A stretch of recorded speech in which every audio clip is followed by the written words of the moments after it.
Hi everyone, this is Dave from Bandzoogle. Welcome to the first of 5 video website reviews for the Hypebot and Bandzoogle video website review contest. The first website we're going to be reviewing today is for Lynch. Megan is a singer from California, and her debut album, which is called Songs the Brothers Warner Taught Me, is a collection of interpretations of jazz-age songs that were featured in classic Warner Brothers cartoons like Bugs Bunny, so it sounds like a lot of fun.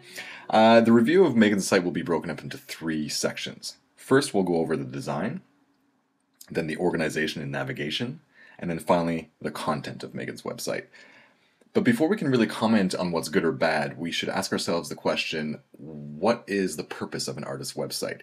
Is it to attract new fans? Is it to create a stronger connection to your current fans?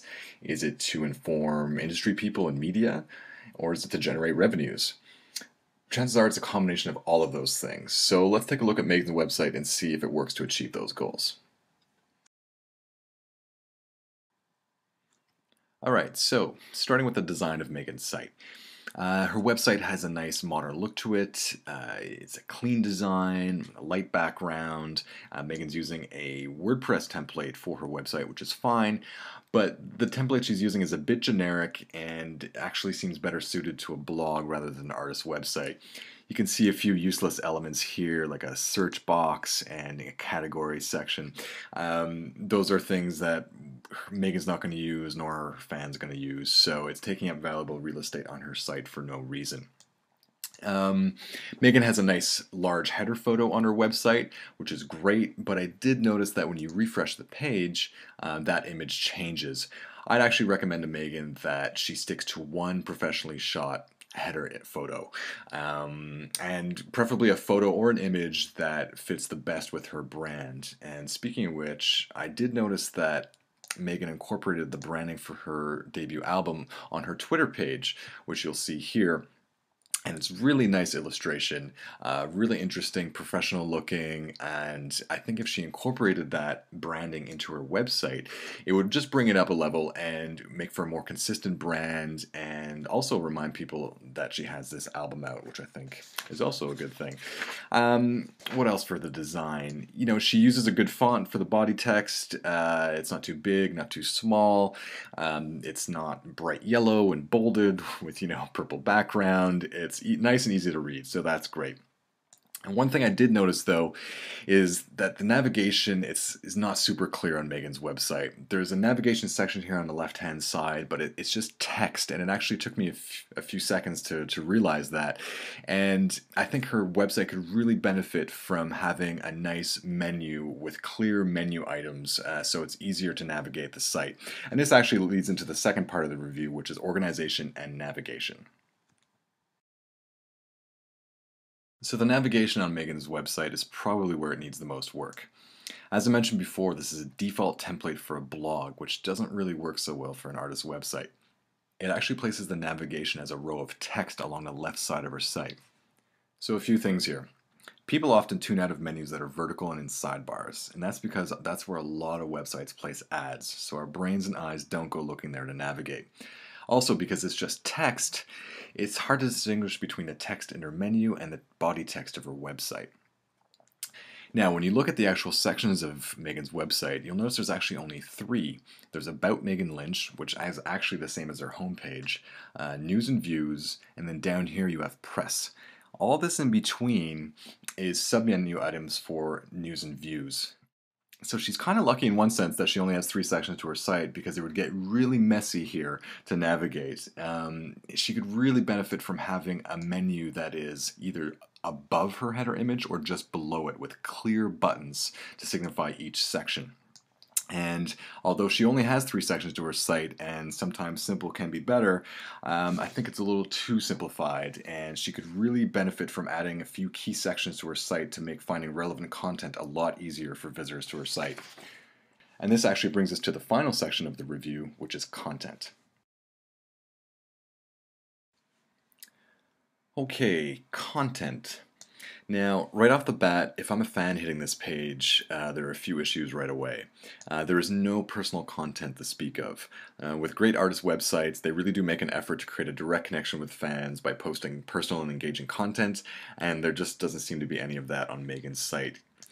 The first page is also written in the third person, so fans will probably take this to mean that Megan's not part of the website, and chances are they're not going to come back. I do think it's good that Megan has a bio on her homepage, but it is a bit long, so I would shorten that and put the full bio in its own About section on her site. You also can't hear her music right away when you hit the page, so when you land on Megan's site, this is what you see. So arguably the most important element of her homepage is found below the fold, so down here you find the music player. So I would probably put that higher up on the page so people can clearly listen to her music right away. There's also a whole bunch of purchase options here on the homepage. It's a bit cluttered again, so I would advise Megan to create a clear call to action simply to buy her music and send people to a separate store page on her site that then offers all of the various purchase options. She also has a news and views section on her website. I would actually move that to the homepage and have a news stream so it's in one place right there on her homepage. This would show that Megan is active and also give fans a reason to come back to her site. Now, if you click on the news and views section, you'll see here that her last post was from November 2011. So again, it's really important to keep content up to date. So, you know, if I'm a fan hitting this page, I probably think that Megan is no longer active. Alright, so let's go back to the home page, and if you scroll down you'll see that Megan has a lot of links to social media profiles.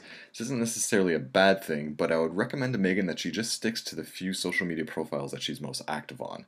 The goal of an artist's website isn't to send people to 10 different places other than your website, but to make it easy for your fans to keep up with your latest activity. So if Megan just linked to the few social media profiles that she's most active on, she could use those profiles to send people back to her website. We often refer to this as the hub and spokes method. This is where you use your website as a central hub, and you use your spokes, being your social media profiles, to drive people back to your website and create a stronger connection with them through engaging content, and potentially converting them into paying customers and mailing list subscribers through your call to action. Okay, in terms of other content on Megan's site, she does have a pretty good digital press kit in her press section. You'll see here she has some reviews of her album. She has some reviews of performances and a bunch of downloadable materials like a one-sheet, album cover, and some high-res photos. I would suggest that maybe she puts some thumbnails so people know what images they're downloading, and maybe some information for journalists on how to download some digital music of Megan's. And maybe, you know, a one-line or two from each of these reviews might be helpful as well so people can get a snapshot of what these various reviews were saying about Megan.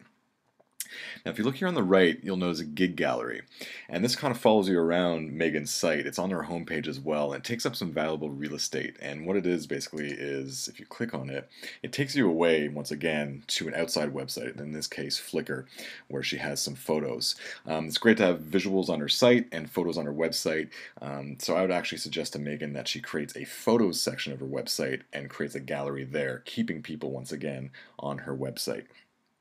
Besides that, you know, I think there's a few key sections missing from Megan's site. Just to end off this review, there's no shows section or an events section where people can find out about upcoming performances of Megan's, so I think that would be really important for her to add, and as well as a contact page so fans and industry people could get in touch with Megan, because right now it's just not clear how to get in touch directly with Megan. So those would be the last two key sections that I would add to Megan's website. So, I know there was a lot of information in this review. Hopefully it wasn't too harsh. Megan, I hope it was helpful, and I hope it was helpful for everyone watching. Stay tuned for more video website reviews from the Hypebot and Bandzoogle video website review contest. Cheers. Then you'll be left alone. Oh, baby, telephone and